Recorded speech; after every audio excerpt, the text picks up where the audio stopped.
Attention bowlers, we are going to get started. Please finish your warm-up frames. We'll be changing to scoring in just a moment. Welcome back to Webster Timber Lanes in Abington, Massachusetts. This is the Atlantic Candlepin Singles Tour Finals, North versus South.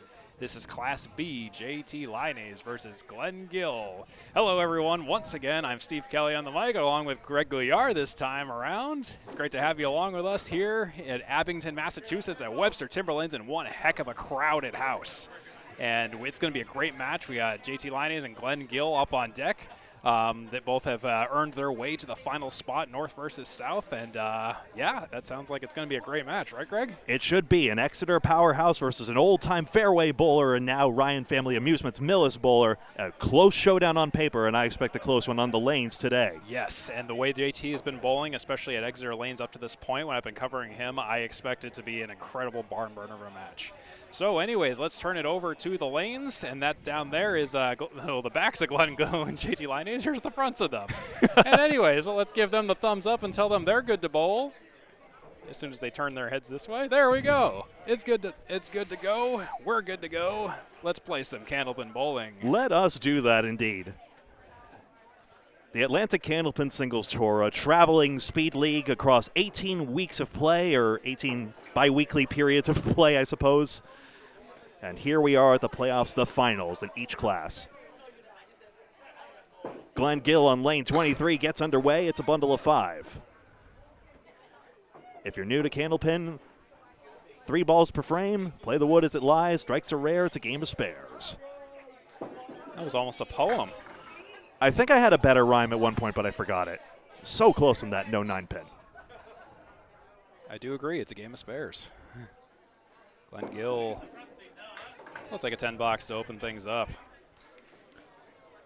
So like I said, very close averages on paper. Glen Gill comes in with an average of 111.2, with Class A averages being not much higher. He was a former Class A bowler at an earlier point in his career, years ago. Took time away from the game, and here he is back.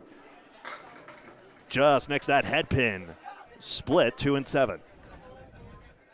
Grade 8 drop there. We've seen lane 23 on average to be the more actionable lane in terms of marks and all of that. But the wood foils this one as the pin deflects in front. The only outlier has been Dimitri Dellis, who just blew both of these lanes up today.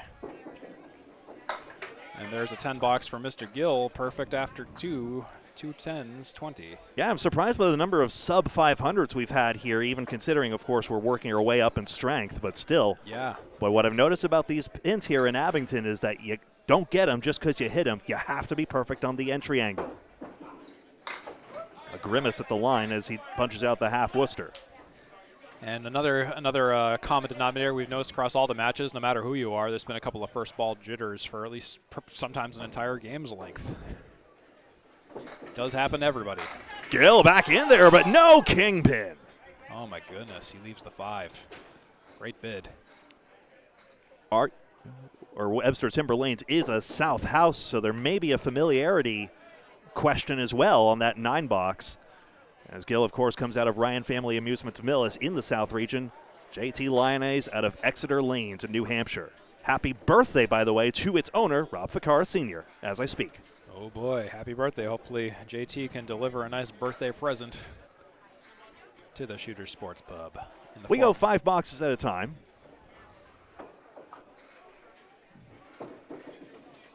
Oh. Down the middle, spread eagle. The traditional academic non-talent spread eagle. We've been seeing a lot of 3-pin spread eagles in some matches in the past here today, but that's a real one. Okay. Nicked a pin. And one of the other interesting patterns I've noticed is a lot of bowlers getting sucked down the middle on a strike fill, and then the second and third balls get away, and they have a bad continuation just because the first ball was so mean to them. Yikes, that's going to be an 8 for Mr. Glen Gill. 8's not terrible considering, even though we want 9s and 10s. 37 after 4. Looks like they mistakenly scored the first 10 box on the wrong scoreboard up there. So you see that correction asterisk blinking up there? Yep, they know about it. Gill, get over 5, yes! Another piece of wood takes it down. Let's have another look at that one. That's a great way to end that. Let's take a look at that. Blammo on the 5. Push the 5. Bulldoze. Goodbye. All right, so we have a mark. We've got first blood. I got to fix the scoreboard to the right page. Here we go. 47 after 5 and a bonus for Glen Gill. 4 for 5 in the head pin with 2 splits. Justin Thomas Lyonnais, JT Lyonnais, gets his head pin, and he's got a check mark. 6 drop. Good on the head pin so far. So not everyone cleanly getting that front triangle, but like said, these Abington pins may be on the newer side. They're certainly pearly white. Beautiful. And they are moving. You know, I've seen new pins that don't move. These at least seem to be moving in some capacity. Lyonnais just 0.4 higher on average on paper. He takes an 8. The race is on. He has a lot. We have a lot of statistics here in the ACST, partially thanks to all the bowlers who submit the stats, and then Micah Imperato, who unofficially yet faithfully compiles them. Down the middle, and plus a talon, less a claw? Yeah, you could say that. For the sake of argument, I'll call it a 4 drop. 2 and a 4, he'll go for the bigger bundle. It's a good pinning move. Still safe so far, as Glen Gill didn't start marking till box 5. There's a 10. Quality 10 at that. JT gets an average of 15.1 marks per game. Gill, 14.2. But pinning is also different. Glen Gill is the best pinner in Class B, leaving 39.1 standing. Pin it to win it. To JT's 43.5. That rubber foul line sent that ball into orbit. 5 down.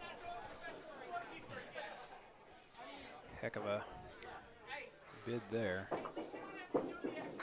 On the 1-3, no 9. Leaves the 9. One of those perfect shot on the pocket in theory, just the back row. That back row was just no good. Another 10 box, 2 in a row. So right now, pinning very even right there. Gill up just 1 pin to this point. As JT's only left 2 standing. Hello, Mike Nardone, keeping score. 5 and 9, a good leave here. 5-9's a service. That's a lot of uptime. See if JT can maintain that. It's good. His first spare. First spare of the match for any bowler. Glen Gill threw a strike. We're off to the races. The seal has been broken for strikes and spares. What's interesting is that JT's average increases on the road is 111.6 because 113.5 and is away from home. And he dumps 9 on this spare. The big dump. Here, Webster Timber. Blanks there. On the cap, it's good. 2 marks in a row for JT Lyonnais. And here we go. It is 57 and a bonus after 5 for JT Lyonnais, 47 and a bonus after 5 for Glen Gill. It's a slight lead of 10, minus the fills, of course, for JT Lyonnais. JT Lyonnais, his first ball average is 6.4. Yeah, I don't take that 6.4 for granted. Not here, we don't. So many times that head pin has not been a gimme. Dimitri Delis also cracked a high number of that as well, at least until about the 5th game. 2 and 2 split for Gill. 6 drop. Many bowlers now bowling at Orion's Mills used to bowl at Natick Fairway Sports World, the former home of Channel 5 on WCVB Channel 5. This message brought to you by the Redundancy Department of Redundancy. We do love our redundancy. 8. Ocho, 62 and 6 for Glen Gill. Did what he wanted to do on that strike fill, so 7 is the value of the 2 balls following it.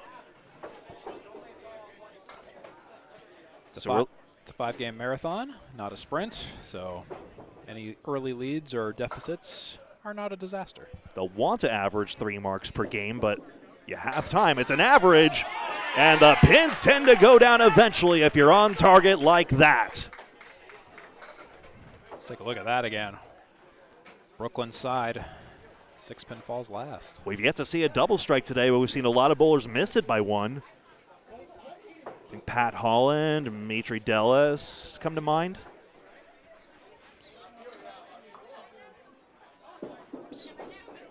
This one gets away, 3 out. Second ball coming up, an important one.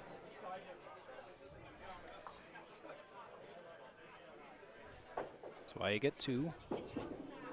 And on target on the headpin. Good sticks on the strike. It's 9. 81-7 for Glen Gill now. Any man bowling a 120 is going to be very happy. 110's fine. Even 100's not too shabby, but a Class B and Class A, you're going to want to really rise up the ladder here. That's 91-8 for Mr. Glen Gill, who's had a really good headpin completion percentage right now. 6 for 8, 75%. The two bowlers in the Class A finals in a moment have averages of 118 and 123 for reference. Both of them international champions.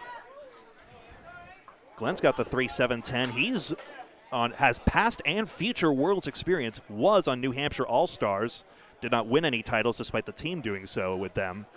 The team without him had won titles, I'm afraid to say, but he is now back on it. That Central Park Lane shirt you see, you'll see at Men's Worlds. He cannot get the 7 to carry despite the flying wood. Tried as he might. I thought it was going to go.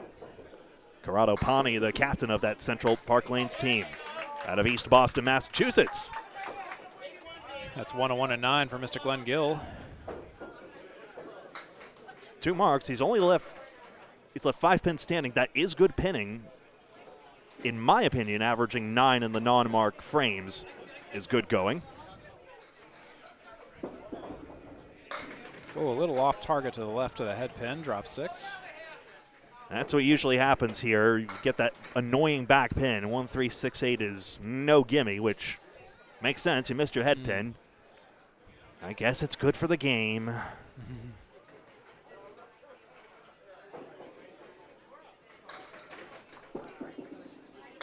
Oh, a little off to the right this time, overcorrected. Wasn't a bad ball. It's so harsh in Candlepin. You chip out just the wrong pin because you were just a little bit off your mark. Head pin was radioactive in those 2 balls. On the outside of it, rang it around the 6. Takes another 8. That'll be 109, game 1. 2 strike, 109 for Glen Gill. 16 pins up, 7 down. 16 minus 7 is 9, and he's got 109. Yeah, that's not a bad opening stanza for sure. 2 strikes, 2 marks, 109. Back to JT. He's the higher seed, number 2. He got choice of lanes and choice of turn order. He opted to go last, as many do. Just like Bill Belichick. Win the coin toss and defer. For the spare. 3-5-10. Oh, Missed the 3. Missed the 3, oddly enough. 9 or 10. 10 box. 74-6 for JT Lyonnais. Good game working here. So he's got 2 marks. If he were to just pin out 10s, he would actually lead by 5 pins. If he gets running 9s, 1 pin game.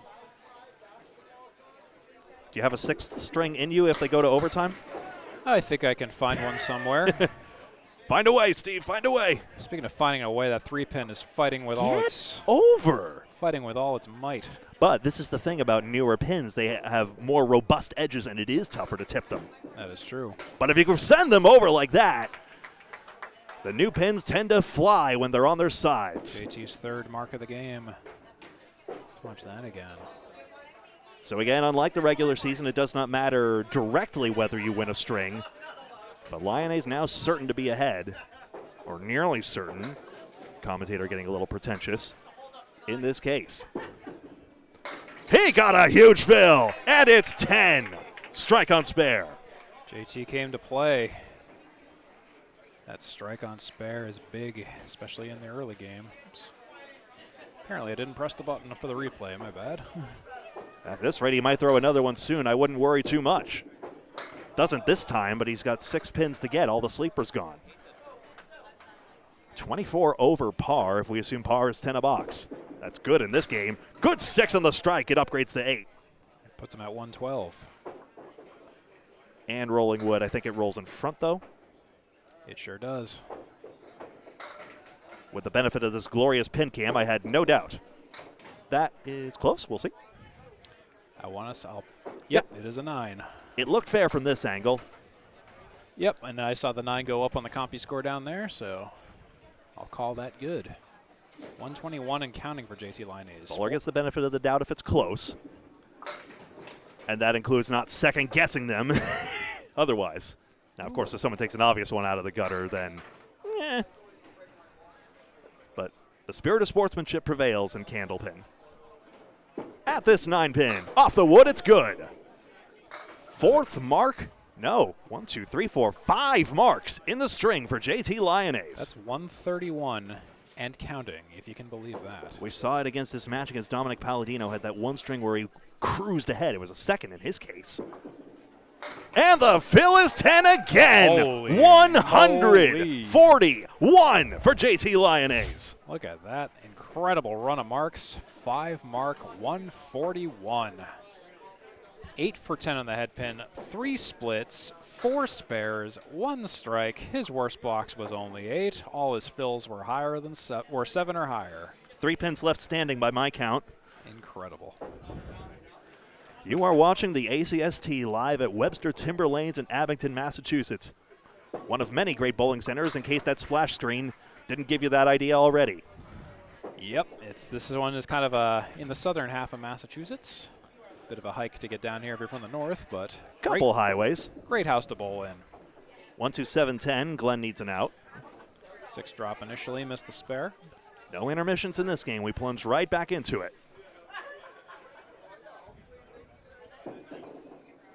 Oh, just missing off to the left. A surprise, but nothing a spare can't repair. 3-ball spare is Steve Kelly's channel. Candlepin Bowling Network is mine. Many other great Candlepin content creators out there on YouTube. And, of course, right here on Facebook, the Atlantic Candlepin Singles Tour, also on YouTube as well, incidentally. We're happy to have you. Indeed. Great to have you along. Great to have you watching. Whenever, however, why ever, doesn't matter to me. Mr. Gill. Mixing. 2, 4, 7, and a guardrail. You think that would help? Yeah, that's, Yeah, I think it's just fine. It's not perfect. Oh, but it starts with hitting it. Alas. Ever throw a ball and just black out? It's like the easiest shot ever. Yeah, I've been there. That's a 9. 15 after 2 for Mr. Glen Gill. Glen Gill got here by defeating Phil Clough, yes, that Channel 5 alumnus, Otis Siegler, and Marcus Mayer. All those matches were on the road, whereas JT Lyonnais' road here was all through home. Gill was the number 5 seed. In terms of match points, he was 158 and 94. 1, 2, 6, 10. Although Gill was the number 5 seed, really he had the second best B-South records. Only Otis Siegler in his division was number 1. If you don't win your division, you have to take one of seeds 5 through 8. Skinny slice here. Where's the 2 going? Where's the 6 going? Up the hill. Or down the hill. I got all worked up for nothing. These pins are such trolls. Score a 10. But we've also seen them go, too. So it's like, it's very, very Boutwells-y in how they sometimes do and don't very easily go. I may have mangled the point the last time I tried to make it. Newer pins are tougher to budge off their spot, but they roll more easily once they are. So it's a matter of just getting them to start moving. Get them kinetic energies. Gill imparts some kinetic energy into this rack, but has the 5-7. Watch the wood. Where is it going to settle? 2 divergent pieces, helicopters. I don't think you can go wrong maybe going left of it. Maybe. Skelly's a Class A bowler. Trust him. He goes dead center. Thought he did. I thought maybe left side might have been a bit better for the 7-pin in particular. Well, the gears didn't spin that way around, unfortunately. Gill, again, the best pinner in Class B, gets that 10. 35 and 4 for Mr. Gill. What's interesting is apparently, according to the headpin and split data, which is all bowler reported, Gill splits about half of his headpin hits, and Lyonnais less than that. So supposedly JT is getting more breaks. We'll see if that holds true here. Well, add that to the pile. It's a 4-pin spread eagle. Caw. 2, 3, 4, 6, 7, and 10. They can go. They seldom do. What a stage if they could. Remember, he got an 8-box in the last one.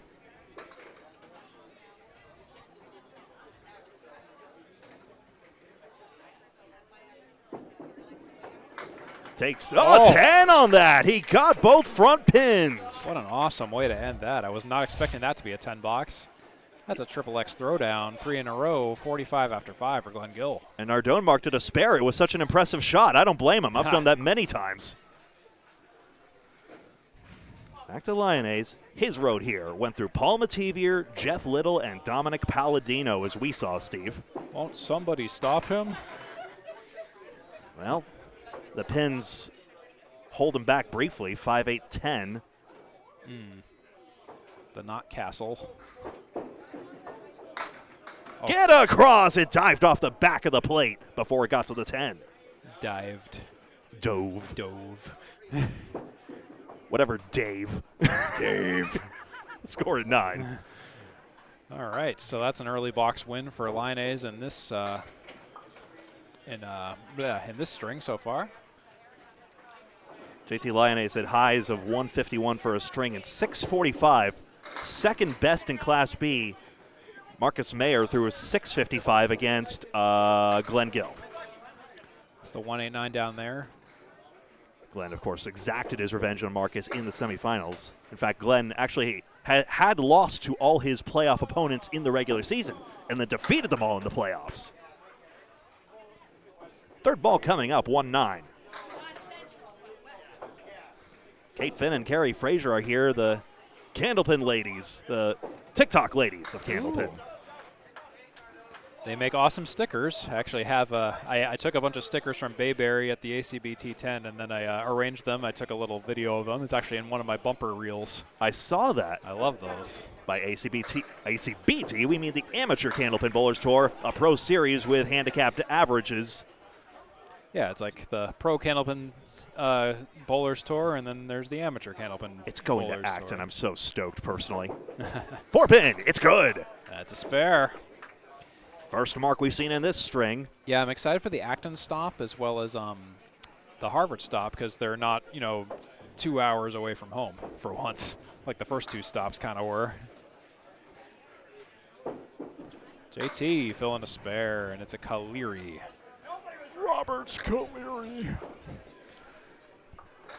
As in Bob Caleri out of Massachusetts. Back on it. Wood stopped it up. It was looking good for a couple of seconds there. Would it have, wouldn't it have? It's hard to say, but we were cheated out of finding out. We sure were. Planks there, though. That's 10 box. He's pinning it out. Every pin counts. That's 42 and 4 for JT Lyonnais. Came into the string 32 pins ahead and the chance already to gain, even if he does not mark in the 5th. JT's a very fast bowler. Doesn't give me a lot of time to reset everything in between frames even. It's the way Candlepin should be then again. The rule book prescribes 2 hours for a 15-string affair, a 5-on-5 teams match, say, like the Friday Night Pro League. Diamonds are dastardly. Oh. And Wood comes off the side. We found a new way to not make it. He actually got more pins than I thought he was actually going to get based on that shot, honestly. It was thin, but JT leverages the wall so well. He really does. All right, that's 51 to 45. JT Lyonnais is in an early lead so far. Up in the total by 38, up in the game by 6, but it's all about the grand total pinfall, not the game. Oh my goodness, look at those fill averages of 8 and 8.2. You'd expect it to be closer to 6.5, 7 usually, but we're off to a much hotter start here. No kidding, yeah. Well, I'm still excited about this.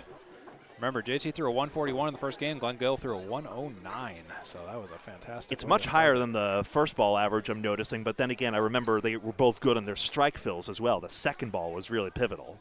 Right. Gill in his second half. Head pin, 6-10, and Wood. It's an 8 drop for Glen Gill on the 6-10. I'm mildly concerned about the Wood angle and the cap getting paralyzed, and it does deflect around. Yep, had to hit that just the right angle and don't hit it at the wrong angle because, well, that happens.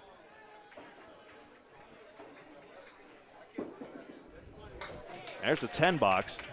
His fourth 10 box in a row, I will add, 55 and 6. I'm in no place to act superior. Would you, and neither any of us, but like, would you have played it in a different spot perhaps? Probably not really. Maybe just angles or maybe English on the ball. Oh. Speaking of. Awkward. Awkward pocket shot there. It didn't drive through the pocket, but it still collapses, and the 7-9-10 has an interesting wood puzzle. There's a vertical piece in there. Watch out for that. Yeah. Between the two right caps. You folks can see it on the pin cam. There's a piece lodged in there. Goes on the red line, and the ball takes the 7 from behind. Spare in the 7th, Glen on the board in string 2. Let's take a look at that again. Yeah, the ball was the savior on that shot. You see the way it came up and then down and took the pin out on its head. Possibly a pin was there as well, but the ball did come too. His load is 6. Missed the head pin, but still good. Lyonnais spoiled us with those 10 fills, but 6 is absolutely fine, and the 1-2-7-10 is gettable. Gettable. Possible. But feasible. But fantastical.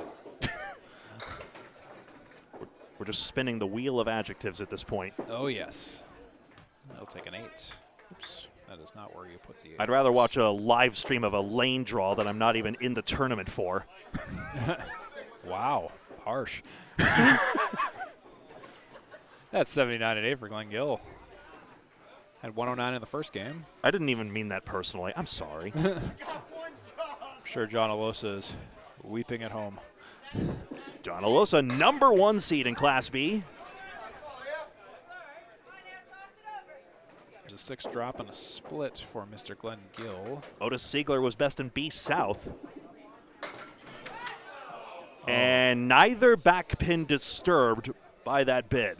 Got a little stuffed on that, oddly enough.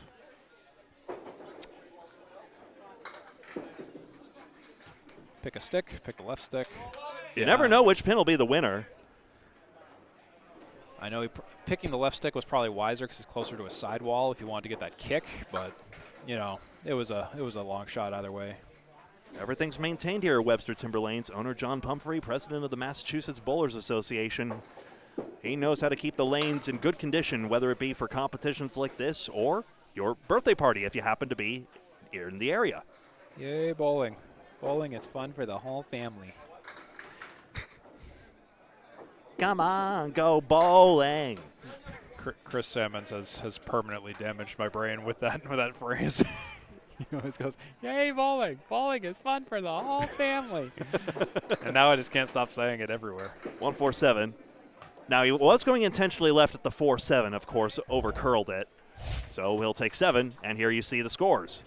95 for Glen Gill in game 2, game total of 204, and that's only barely eclipsing JT Lyonnais' 102 1.5 games in. So still a little bit in the danger zone, a little bit early on. So, of course, the totals reflect just the frames that have actually been bowled. So if Lyonnais got running 10s, he'd be ahead in this match by 38. 5, 7, 8. Oh, that 5 really wants to fall, but it won't. Probably better that it doesn't. He could trampoline off the wood, except he didn't. The ball weighs less than the pins. Thought that physics equation could have worked out. 10 again. 61 and 6 for JT Lyonnais.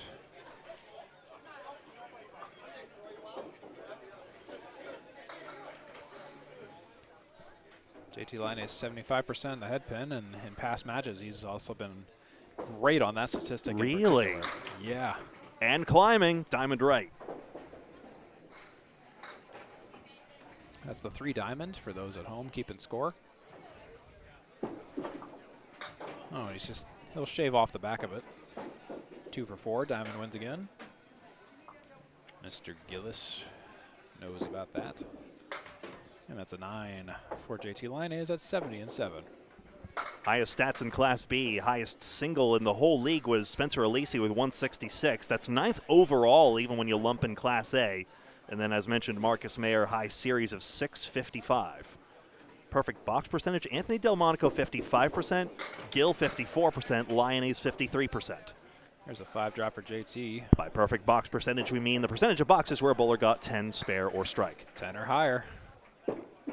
Ooh. Bouncy ball. Went to the left.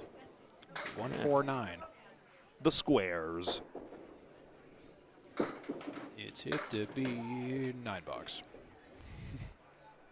79 and 8 for JT Lyonnais. So after having a pretty crazy first game, we're kind of crashing down to earth a little bit. There's still plenty of bowling to go here. We'll force Glen to respond. It's on the head pin again. And the pins and the balls pass through so easily. It's 5-1. It's a 4th drop on the pocket. Billiard cue between the 2 and 10 is available. I was curious about the 2-4 pocket on this one, but this is a good pinning move. And a harsh 8-box. Object every step of the way. All right, so that might make things a little bit more attainable for Glen Gill. The total is kind of coming down within a mark or two's worth. Both these bowlers in Class B, possibly Class A next. You can make an argument for both of them. Nobody wants to get stuck in double digits, but it does happen often enough because these pins are jerks. And JT in particular has been getting better and better. He recently just won the Boutwell's 10-stringer last Saturday. He has been so hot. He had a 1247 in said 10-stringer, and he's had 2 triple strikes in the past week. Scores Incredible. after 2. 238 for 2 games for JT Lyonnais with that 97. Glen Gill with his 95 as 204. So it's a difference of 34. So not as big of a gap as I really thought it would be. It's only just a couple of marks, really, and we got 3 games of Candlepin bowling left to go here. So, yeah, more than half of Gill's headpin hits have been split, so that is actually holding the form here. It's so tough because if you find yourself splitting, it's so difficult to make that adjustment.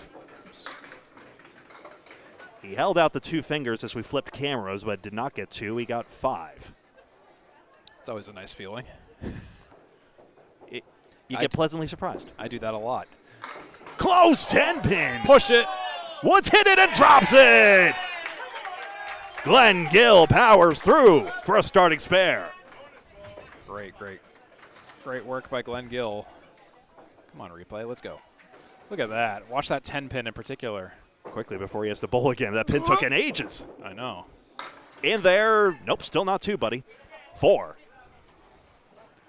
Well, 4 ain't bad, considering. The less common leave name, I call this one the Dave Chester Cove because he loved it so much on New England candlepins. It's pretty when it goes. Pretty when it goes, ugly when it doesn't. Heavens. That's a 6, 8, 10. Nice slice. That's a 10-box. And how? Beautiful 10 box by Glen Gill. I've been seeing more shots today that have been like amazing 10s that, and I'm just I'll do replays of them. I'm like, I don't care if they were 10. They were freaking awesome. It's good bowling. Yeah. So what if the score sheet is unimpressed? Smash! And the 5 is last again. Speaking good bowling, that's good eating right there for Glen Gill. I'll tell you, these pins tend to be feast or famine. It's either they're getting horrific splits or strikes with some of these folks. Man, just watch this. See that? Just want to get away? There it goes. Nothing beats a Jet 2 holiday. To load. Oh, not quite. That head pin falling is probably good news there because now it's a diagonal cut 2-9 instead of, say, 1-9 with the true Caleri leave. He gets a split stat because the head pin fell. Didn't hit it, but it fell. Red brick only.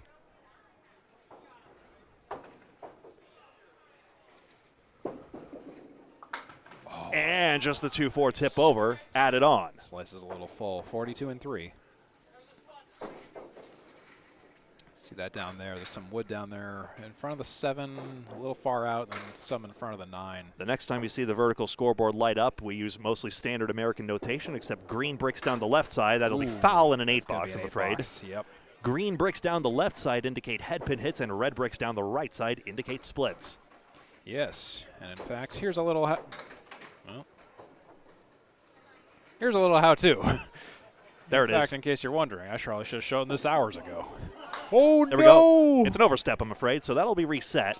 Yeah, we all saw that on front cam. Exposes all. So about the scoring. Anyways, yeah, let's go back to while we have a moment. Yeah, so this is what it looks. This is what the notation is when we do have the verticals up there. Headpin when lit, the green on the left splits the red on the right. The headpin must be down for a split to count. Headpin, the first ball must take the headpin down directly. Symbols for spare strike, double strike, and 10. And at the bottom, in the full screen, it is just all about the past games and the total. That's ball 2, the out ball coming up against this six-pack. Not a classic Candlepin leaf name, but a lot of us like calling it that. Check his ID, especially at Lucy's Pizza Bar here at Webster Timber Lanes in Abington, Massachusetts. A nice 7 for Mr. Gill, 57-5. It's a fine half. Not the pinning he's used to. Oh, right, that is a half. My apologies. Where are my manners? 57-5 for Glen Gill. I don't know why I thought it was the fourth for him. It's 261, 2.5 games in. And now back to JT real quick. He did throw those 2 marks, so Lyonnais has to respond somehow, or else he will lose some of that lead. He'll drop 8, split 8. 4-9. Oh, field goal. Down the middle, it would have required a very thin slice of the 4-pin. Yes. Now it goes straight at it instead of messing with the wood. 9 box. All right.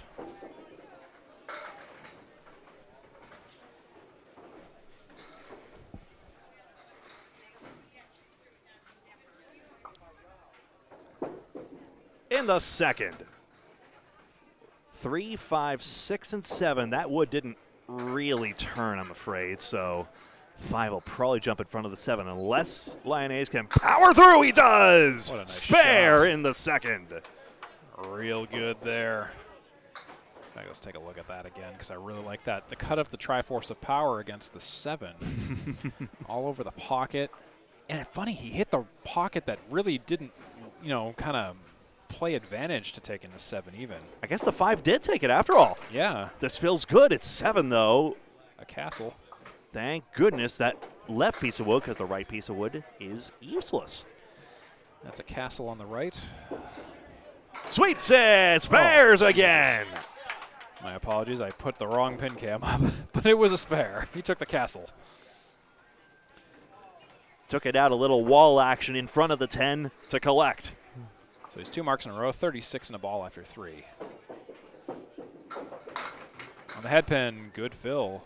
Split a 7. See it there, back-to-back 17s.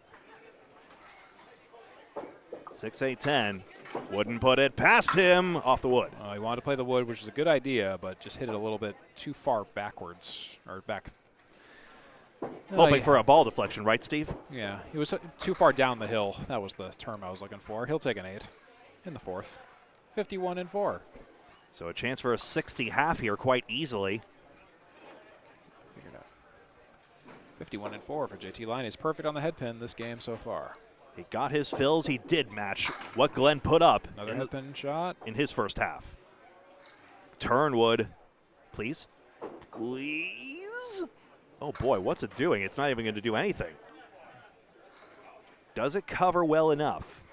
I don't think the red line takes it, but there must be some way. He goes high on it, and it deflects around. Just tried to brute force it.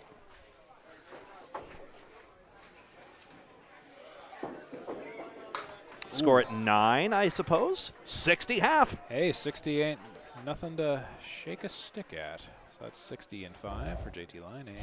So there we go, 60-57. So JT picked up 3 pins in this half. So now up 37 in the match overall. That's not bad for 4 splits. 4 for 5 of those headpin shots were splits. And Glen Gill with just 1 headpin shot and 1 split almost matched JT. So 2 ways to get to nearly the same score, I suppose. Not all splits are created equal, but there you go. Certainly not. It's now the halfway point here in this 5-string match. Class B now, Class A will start soon thereafter, featuring Mike McIntosh and Jeremy Seaholm right here on this very stream on the Atlantic Candlepin Singles Tour. It's going to be a great one. We confirm Facebook will not kick us off. We cannot be kicked off. Gill splashing off the walls. It's a full hit, but it's a 6-pin. That looks like that could be a layup. I will hold for confirmation. Roll to confirm. It's good. He's all good there. It's a spare for Glen Gill, 67 and a ball through 6. 3 marks. So there you are, that 3-mark average per string. He's hit it there in frame number 6. 5 strings, total pinfall. That is it. Winner takes the trophy. Crossed over, left the king and the 9. 75 through 6. Wonderful, wonderful, wonderful shot. Gill's best performance yet. This will be a treat if it goes. Red line, ball deflects. Yep, that was what I was worried about. Yeah, I said this will be a treat if it goes because I was worried about that specific scenario. Pocket was blocked. But a nice 10 box for 85 and 7. Had that 8 and 7, but everything else 10s or better. Oh gosh, 5 and 7 perfect boxes. That's 70%? Decimals. You know, decimals. Throw another one. I'll calculate it again later. It's a 6-pack. Check his ID. 4 horsemen and 2 sleepers.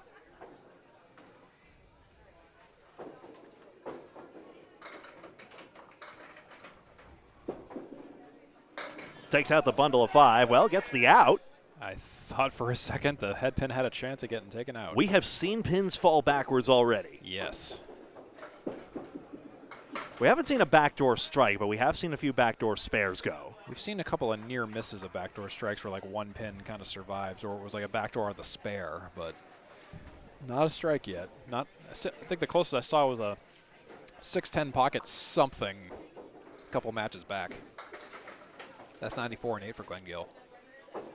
Glen Gill had his best and worst string both against Otis Siegler. He threw a 624 against him and then a 506 against him, but saved a 562 for him to win that second round playoff match. He beat Phil Clough by just 5 pins, and he beat Marcus Mayer by 19, mostly by pinning on that one. That was a wild one because, first of all, let's see this triangle number 5. Woods again not convincing here. I think he wanted to go even further right, if I had to guess. Yeah, or if you throw it light enough and go right on the left of that wood, you could probably push straight back, but the 8-pin would still be kind of a question mark. And he takes an 8-box. There's an 8-box. Steve Kelly, that's him. Greg Gouillart, that's me. You're watching the Atlantic Candlepin Singles Tour. Oh, great. We're doing hello. Yeah, I figure we'd show ourselves once again. We don't do it too often, but hello. Okay, goodbye. And goodbye again. Show the other GG. Also my HDMI just, I'll fix that in a second. Gill's got this one, 10-pin, standing. Nice 9-drop for Glen Gill. Did I step on something? No, that was me. Okay. I have a very, very sensitive HDMI there. There we go. With a plank, that one's better. That's all set for Glen Gill. Had to play a red line right. It was not a gimme, but much more charitable. 112 and a ball. 4-mark string, perfectly A-tier. Vintage Glen Gill, dare I say? He's at 112 and counting. What'll it be? 6 more, 118. Above average.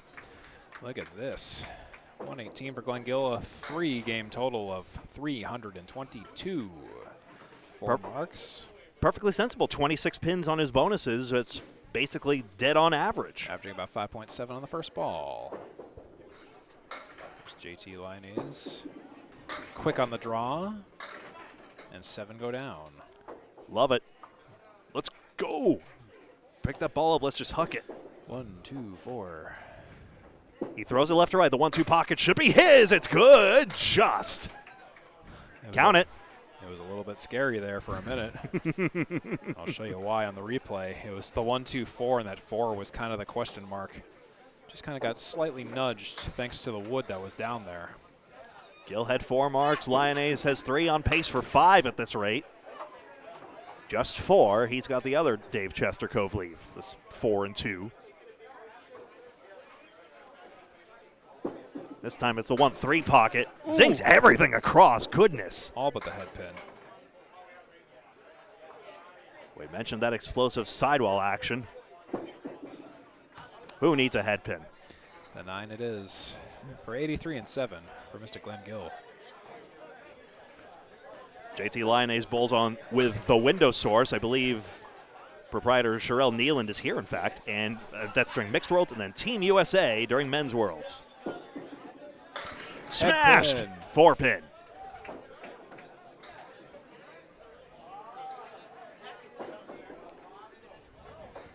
Glen Gill used to bowl with New Hampshire All-Stars, and now will bowl with Central Park Lanes. Picks the 4-pin. That's his 4th mark of this game. That's 93 and a bonus and 8 for JT Lyonnais. All right, so the chance to match here. Gill had that 118.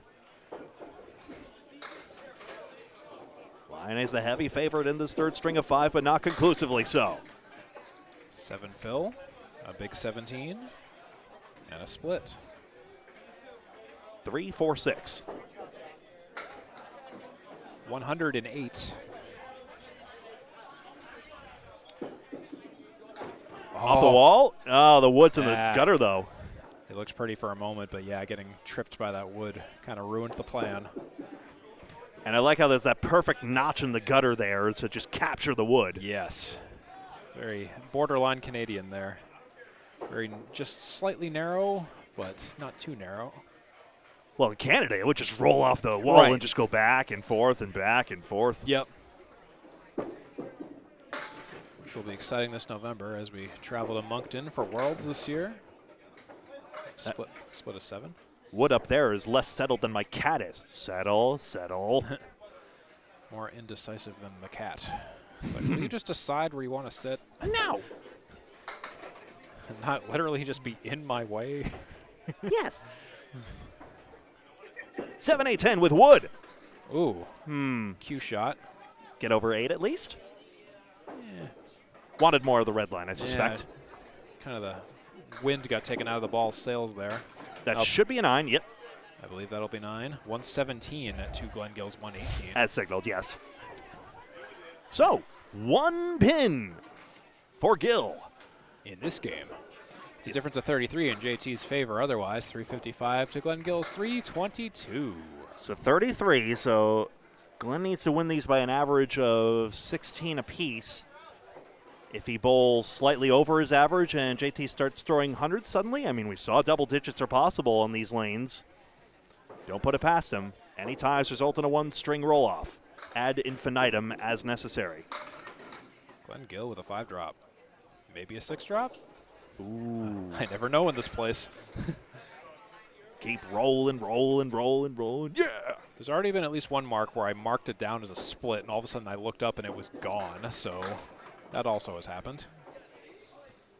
So tough. The 3, 6, 10 went. There was that cap sort of in the way, even if he did get his head pin. Oh, it does go. What a nice 10 box. At least I thought I saw the ball fly through the 3, 6, 10. Maybe a phantom things. Phantom things. Like the floaties you get in front of your eyes. Like Oh. there's a thing there.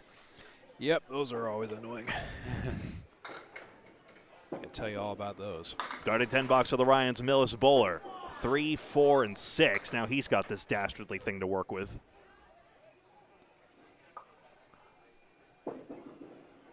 You see how fine he has to cut that and just overdoes it. Yeah, just a little bit.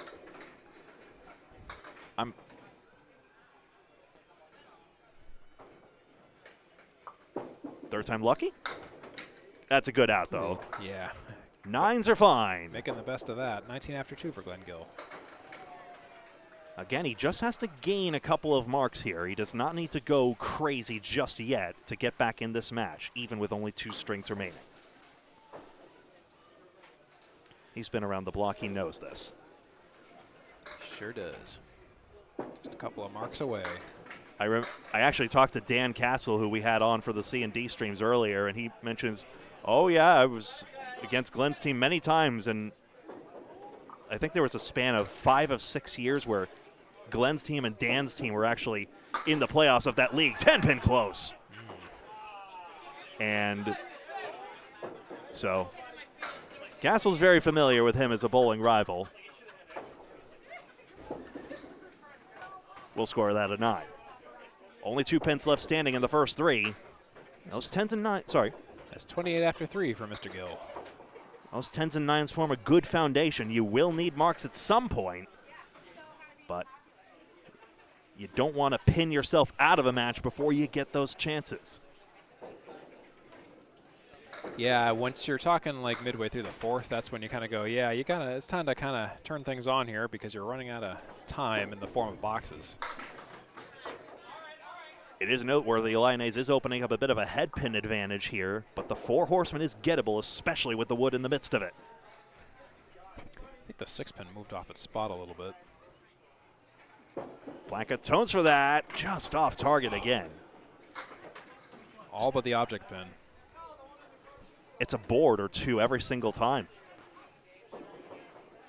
And that's how it is with Class B bowling. You know they are capable, and we see it, and we still could in this match. There are still 16 boxes remaining in which to turn the tide. Plus, the pinning is robust, and there's no guarantee it'll happen on the other side. 9s are better. Webster, Timber Lanes, and Abington, Massachusetts. The lanes go up to 24, but there's only 22. Yeah, and that threw me for a loop already. I forgot that they subtracted 2, but didn't ever change the numbering. I mean, I guess it would be more effort than it's worth. I guess. Just makes it confusing when I say So I the think lane Academy number. Lanes and Haverhill did renumber, interestingly. Yes, because they do not have that issue. 3 could ramp it to the 7 here. And again, just that one board to the right. Bye-bye, 3-pin? Okay. Putting the timber in timber lanes. Timber!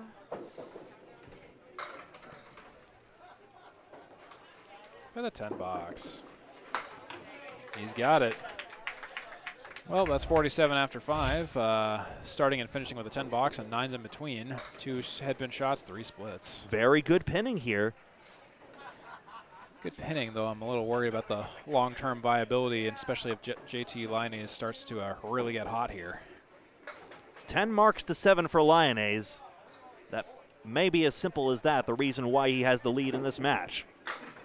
Gets one out there. 2-4. Oh, what a 9 7. Drop. Making a 9 drop out of that. Blanks right there. Basic rule of Candlepin. Cannot go in the gutter to get it, as we've seen already. Yep, just hit it in the valid area. Here we go. Oh, well, that wouldn't have been valid, I don't think, but didn't matter. Didn't take the pin. It is not respotted if it's fouled away, so we can score that 10. Sure can. No pins lost. And that's good, of course. Every pin's going to matter here. Make sure, because Gill only gave away 3 pins in that first half. Lyonnais again. In there. 7-pin finally cooperates. 6-pin on its own. Another 9 drop. Nice double strike, bro. Those always kill you when it's like 2 9 drops that just become like 9s or 10s. Blank right there. So he has his first 2 head pins there. So again, that first ball advantage, just getting it right off the jump. Still time for the accuracy to shift, but Lyonnais just seems like a bowler dialed, and what a week it would be. 10-stringer victory in a scratch field, including Steve Kelly, and then 2 triple strikes at Academy and Boutwell's, including during that 10-stringer, in fact. And then a trophy today. I was giving him crap because I was like, your scratch at Boutwell's didn't beat my Bayberry 10 scratch. I threw like a 1260 something at Bayberry, and he only threw like an 11 something. Boo hiss. Yeah, I was like, eh. For the 10. Score at 9. I was like, rematch at Bayberry? No, because the drive to Bayberry is a lot for both of us. That's a 9, 29 after 3 for Mr. Lyonnais. 2 trophies left to give out. Mike McIntosh and Jeremy C. Holm coming on this very stream for Class A at the conclusion of this one. It's B then A. 4-10. These pins have not been gimmies. Those of you who've been with us all day know that full well.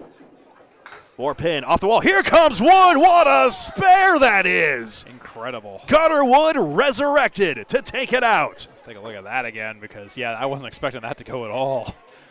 Watch that. Ooh, yeah, a piece of gutter. That was awesome. And he's ready to go. Loaded good. It's 5. Misfired a little bit, but still 5-fill. Hard not to get amped after a shot like that. Good bonus. He's a focused bowler, but still. So much for that 10 pin, got everything else.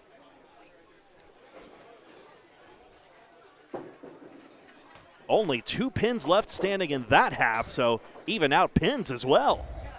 That'll be a 9 box and a 53 half for JT Lyonnais. Compare that to Glen Gill's 47 half. It's a difference of 6 in JT Lyonnais' favor. He has the total by 39. 408, 3.5 games in to Glen Gill's 369, 3.5 game total as of right now.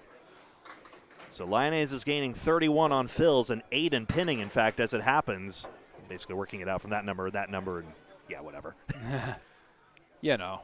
Exeter Lanes, you saw that snapshot there. That's JT Lyonnais' home. Glen Gill from Natick to Millis. Here he is. Triangle number 3. He's had that pocket of time away from the game, and I mentioned to him, what occupies your life besides bowling. He says his family, quite simply. So that gives you a pretty good clue of where his priorities lay for all those years. He spares again. Breaking the triangle. Has his first spare in this string. 1 spare at a time. So again, has a 47 half, so that means he can immediately go over 100 with just that 1 mark. And yes, Nardone is here, Charlie Collins. Just giving you in the chat there, asking about that. Ooh, split a 6 and a fill of 6. That's a kid-sized banana split, I believe. Yeah. Consumable, or if you're on a diet or whatever, or, I don't judge. Sometimes my stomach just ain't having it. Yep. Oh. Was hoping for his own wall shot magic. Pinning well. Just a couple good marks, a couple good fills, really all you need. And 10. 73. Looking at B stats, the most 10s in Class B was John Kadira, which actually ranks 3rd overall among everyone, including Class A as well. What an interesting feat to have, to be so good at the pinning and yet not have an average that quite cracks A, even though I believe in John's case, the same thing. At the peak of his career, he could. I feel like I'm missing a lot of history here, and I'm very sorry about that. 3-6-10. Like, I believe he was on a TV show. For the out. Perfect. Nice again. 10 box for Glen Gill. Still 83 and 8. has only left 3 pins standing. All 9s and 10s. His average on the head pin, where is it, was 31.9, so we'd actually expect him to get 62% of his head pins. He called 2, and he got 2 that time. It was right the 3rd time around. A few other times he got like 5s or 4s. But actually, so he is hitting the head pin at 59%. It's just Lyonnais is murdering it at 74. Yeah, Lyonnais is following up with the spares and all the incredible shots and slides and stuff. Glen is just having some issues just following up with that, really. 3rd ball. 8 box. So, I mean, It's 91 and 9. I'm sure there are some, we've seen there are some shots that he wants to have back, but Lyonnais is bowling like a man possessed. It's just more and more, and I think at least him, if not Glen as well, will probably be Class A next. It's all relative in the ACST. You take the top 32 averages into A, next 32 in B, and so forth. And the league has been rapidly expanding. Now, what was once just 2 classes is now 6. 5 8, 9, and 10, probably because of the entry angle. Has to basically get on the 5-8 side to have any prayer at this. Nearly did. Then you glance the 5 off the face of the 9 and into the 10. Now, of course, he'll just shoot the 5-9.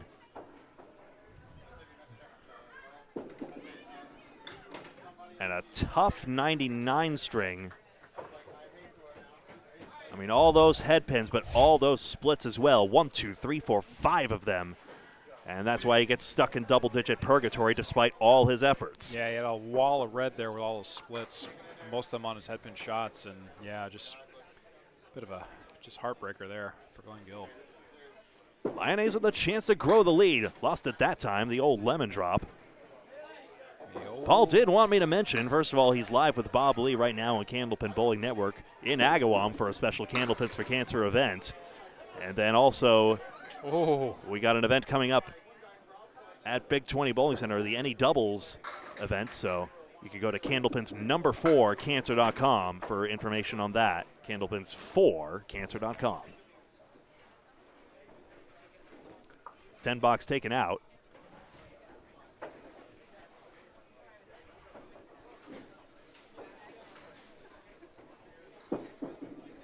Into the head pin. Wood hits the 10. Help yourself, I suppose. This ain't New Jersey. You can self-serve. Off the cap. Yes, that goes. An adventurous but perfectly fine way to do it after all the... See, it goes, and it actually jumps over the flat piece of wood. To load. Down the middle 4. So 9 bonus pins on those 2 marks. That one not his fault at all. Eagle try. That's chop chop.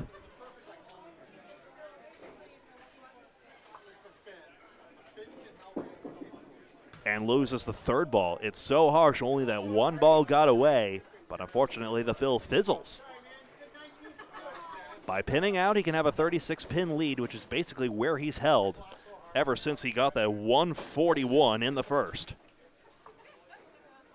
Same pattern as Dominic Palladino, where he just had that one big string and then just held on every step of the way. 2 pins on the first one. Second ball's a much better one. Leaves 2.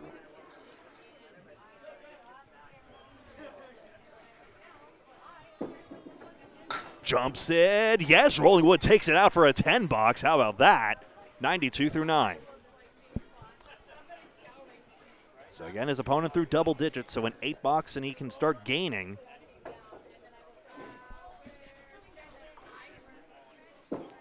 A mark, and he would gain even more than that. Instead, he'll have to pin out this 7-pin leave. That's a 3 drop. Better second ball. Second verse, same as the first. Just a little full in that pocket. We saw a 7-10 go with Wood, if I recall correctly, in a prior match. Oh, that'll be a foul. We'll see. Thumbs down, he says, so yep. Yep. It's a 100 game.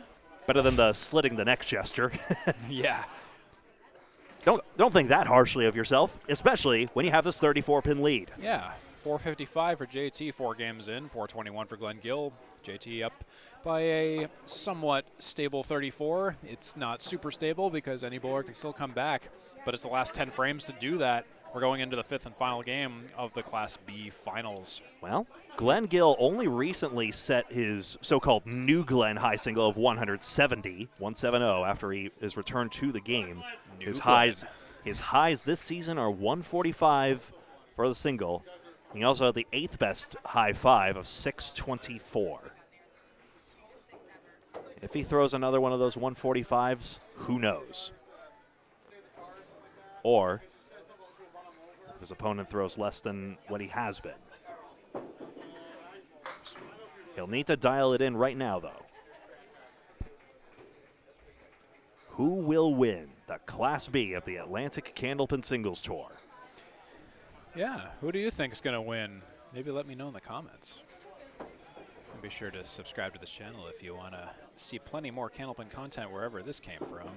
Like and follow on Facebook. We appreciate you. Sabers the champagne bottle, that diagonal cut.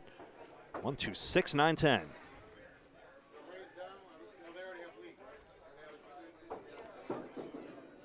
Big scores have been tough to come by as we see a 6-box.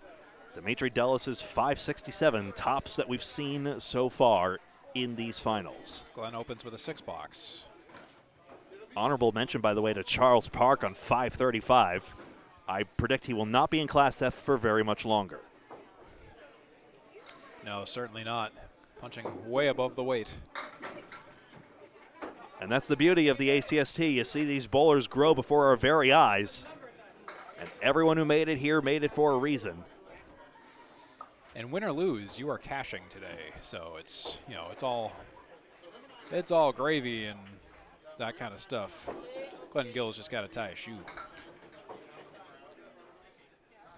So here's the schedule. We're still mostly on schedule today.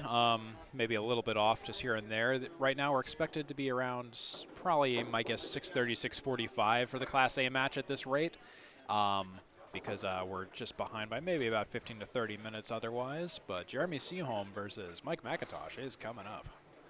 Man, I am in love with the Windows screensaver coupled with the old Macintosh font. I am in love right now. Yep, I love making awkward combinations of things. A crossover episode? Chicago font and the Starfield screensaver. 1-8. I think Gill had made that on a previous frame on the third ball. Does not here. It's such a lonely place when that headpin just keeps staring back at you, taunting you every step of the way. It really is. So that's 16 after 2 for Mr. Gill.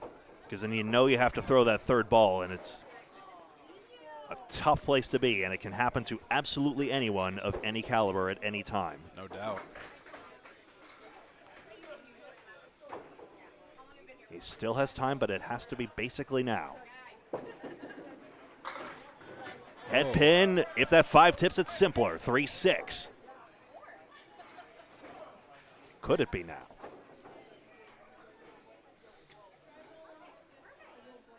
So I'm trying to remember, has it been more north or yes? Ooh, has it been more north or south that has been victorious today?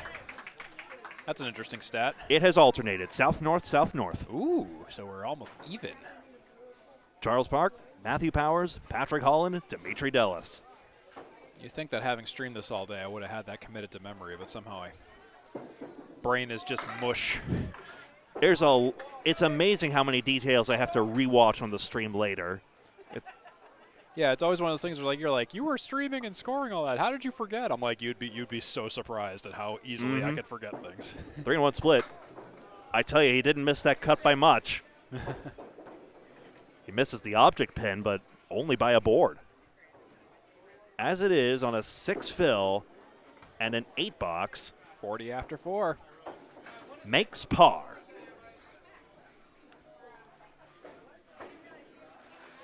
JT Lyonnais still maintaining a 70% headpin percentage. That's the highest I've seen out of anybody today. Otherworldly. Especially this far into the match. And the split ratio is still about 50% of the headpins, I think, are turning into splits. Yeah, something to that effect. Which is about what tracks. For some reason, Lyonnais had a lower split percentage, but maybe there was a statistical thing, or maybe he's just that powerful. Gill gets them all in 5. Ball by Glen Gill. 1 for the seat. Oh, yeah, that was real good. So with that strike, that puts him at 50 and a bonus after 5. That was just what he needed. Really has to get a lot of marks crammed in here for the last 5. Or cram another strike. We haven't seen that happen yet. JT on 23. 1, 2, 4, and 8. The binary bits. Yes. I just thought of that. Are you proud of me? I'm very proud of you. Thank you. Lyonnais gets just the 1-2. Sprayed the 2 pin to the side, so didn't go.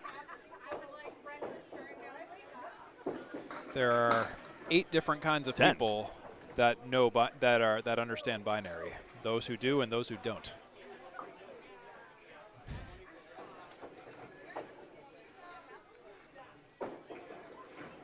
So that's 10 after 1 for JT.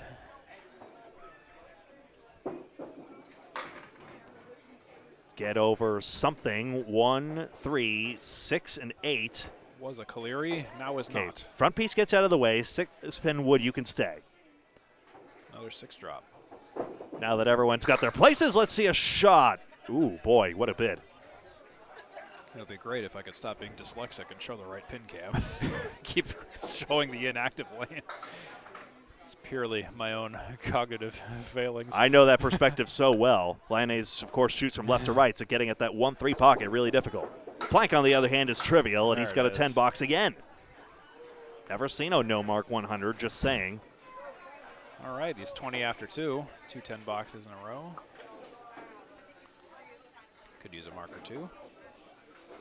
Total pinfall, that's it in this final game. Lyonnais as the 7-pin. Blowing it up.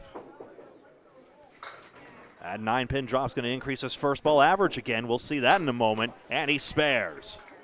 10-10 spare. Is this the victory march? It might be. I won't necessarily ever say it is until it is more mathematically so, but... Stay tuned for interviews and the trophy presentation after this. That's a 3 fill for JT. So maybe not a victory march just yet. What a bid, and the 7's hit and wiggling and dropping. It's gone. Thank you very much. Back-to-back spares. Let's watch this again because even I missed it. It took its sweet time, but that glancing wood hit did. Just nudged it. And then it found an edge to fall on. This fill is 6 or more. No, it's Don't type too quickly. Yeah, I was like, I'm not entering anything just yet. That's why God invented Control-Z, but it is a 6 fill. Yeah, nope, I'm just like, I know better. You're a quick learner. And mark another spare down. Oh, boy. Pay that man his bonus money. Oh, boy. 59 and a ball at the half. That's 3 in a row. 59 and a bonus. Oh, my goodness. JT is really piling on. He has a total lead by 43. Glen Gill will really have to put up a wall of defense, not only to make up that deficit, but really just to stop the onslaught. He has a strike fill. That's one way to do it. It's looking a little bit perilous for Glen Gill right now. He needs to mark out, but he is capable. On a strike. He can still fill on this one. You get 2. Dropped 3.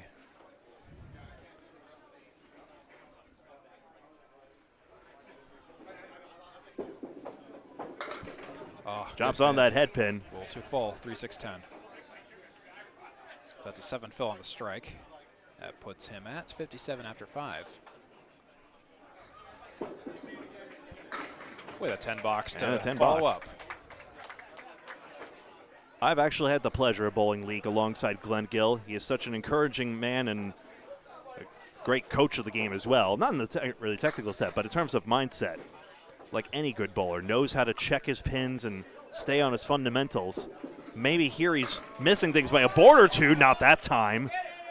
But he knows the importance of that third ball, and that's why he's been best in B in pinning. Every pin counts. Get that check, he always says. Spare. There's a spare for Glen Gill, his third of the game. 77 and 7 plus a ball.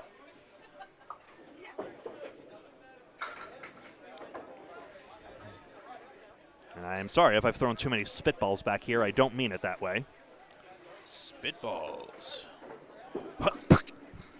Oh, on the fill, and that's looking, come on. Throws a great ball. You really think like those. Is anything going to get over? Yeah, I'm like, I would have thought that those were see ya, but no, wow. I think it's even bunched together here. And hello, the wood ruins it. You gotta be kidding me. He's having a good string, but it's looking increasingly as though JT Lyonnais will take yet another trophy back to Exeter. It's 93 and 8. They won that mixed worlds title, of course, recently. They won that Friday Night Pro League. What else for the birthday boy, Rob Ficara Sr., pray tell? A pound of flesh.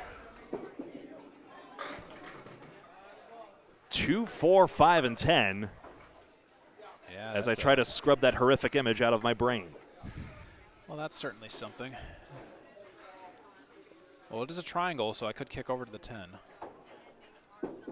Face of it. Oh. Whoa, he would have made the 9-pin that way. Yeah, that was a good bid. Almost a 9.5, really. It was that close. I really thought I had a solid chance there.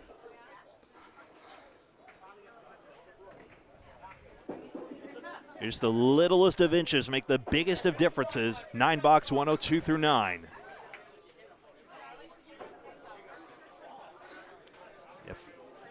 If you have the totals on screen here, I'm wondering if... So a Gill 10 box here means that Lyonnais will have a very trivial route out here. In fact, it might be the beginning of the end here, as a miracle is required. 5 pins. The not Caleri. The thing I kept mistaking for a Caleri early on. It's not one. Sleeper pin in a different spot. Oh, just kisses the head pin. Well, he's got a lead of 9 in the total, but yeah, I don't think that's going to hold up. Oops. Lost pins. I mean, that ball didn't matter terribly much at this point. Score at 6, 108, and a total of 529. 29 for Glen Gill. That's the wall of defense. Off camera, he gives congratulations to JT. It's below average, but only just for him. Gave it his all on the lanes. But JT Lyonnais, who has had one of the most magical weeks of bowling a man can fathom, has the 3-4 here. Fills with 8.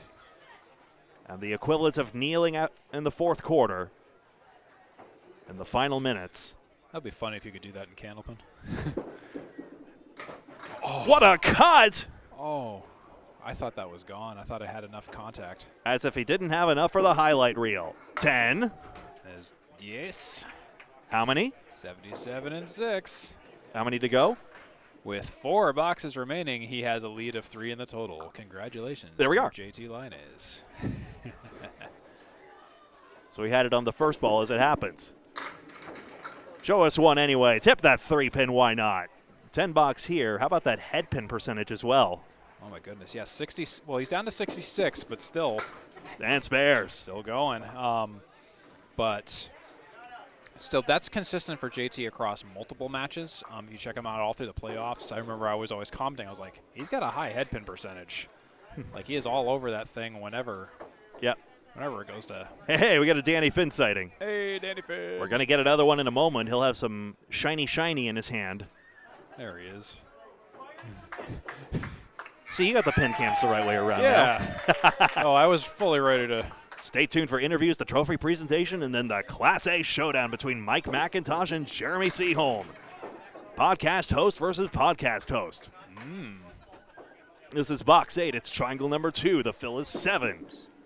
Ready or not, here he comes, no go.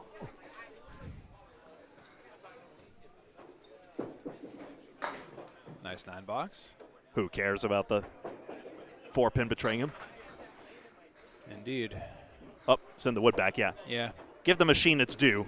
Take the 4-pin with that wood. Yeah. What a shot. What a read. Yeah, so JT has 67% of the head pin now. Great job, Timber Lanes, as always, hosting these tournaments. It was tough to find a venue. Harvard Lanes almost got it back-to-back. It just was an unlucky scheduling conflict that they didn't. Otherwise, they would have been another great host. Obviously, Jeff Little, who bowls out of there, would agree. There's another spare for JT, just running up the score here at the end. 113 and a ball in 9. Yeah, you might have a 130s in garbage time with 1, 2, 3, 4, 5 spares. I totally get that sentiment when you just were like, yep, I've already won, but I don't care. I just want to keep going. I know that feeling. I've been Bowling there. is fun. Why not? I've been there Load plenty. it big. It's 5.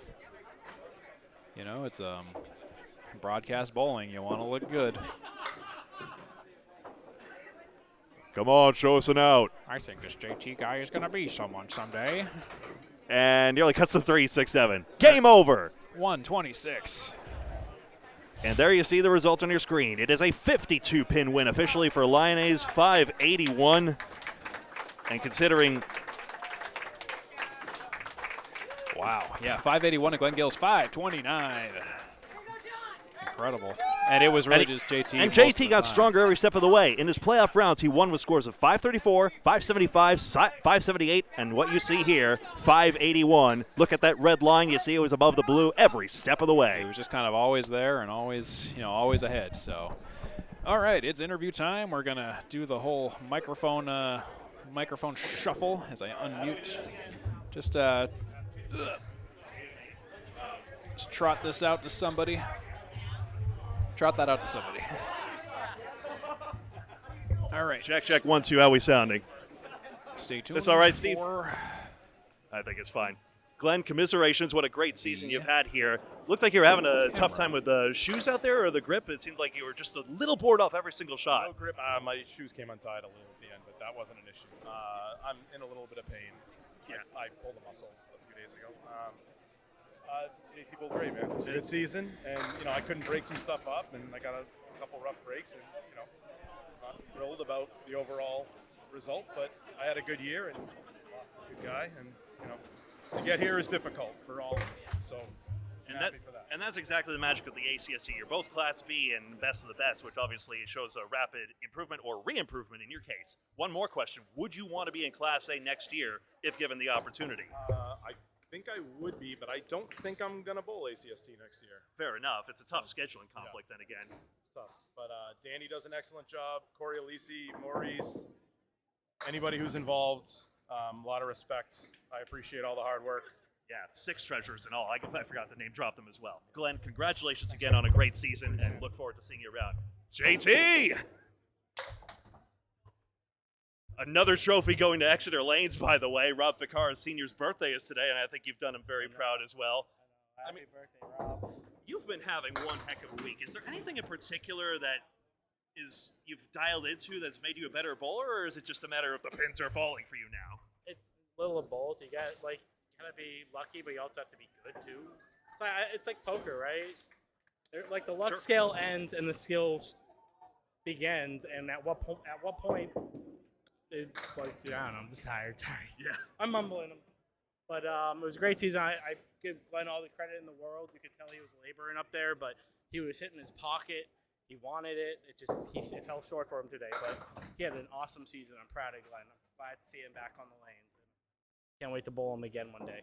It's wonderful to see. Does a little bit of muscle spasms give you the biggest of the problems sometimes? We all know that. Speaking of, you want to shoot at the higher stakes, would you want to go to Class A as well? I was Class A last year. I just had a rough season, so I'm game for anything. Oh, fantastic. Love bowling competition, and Danny does a great job. He knows what to do. And since you mentioned Danny, he has something for you. On behalf of myself, Maurice, and the rest of the ACST committee, congratulations on being the 2024-25 Class B ACST champion. Congratulations, buddy. Hold it up high, JT. I think that's all for us. Steve, let's take it out.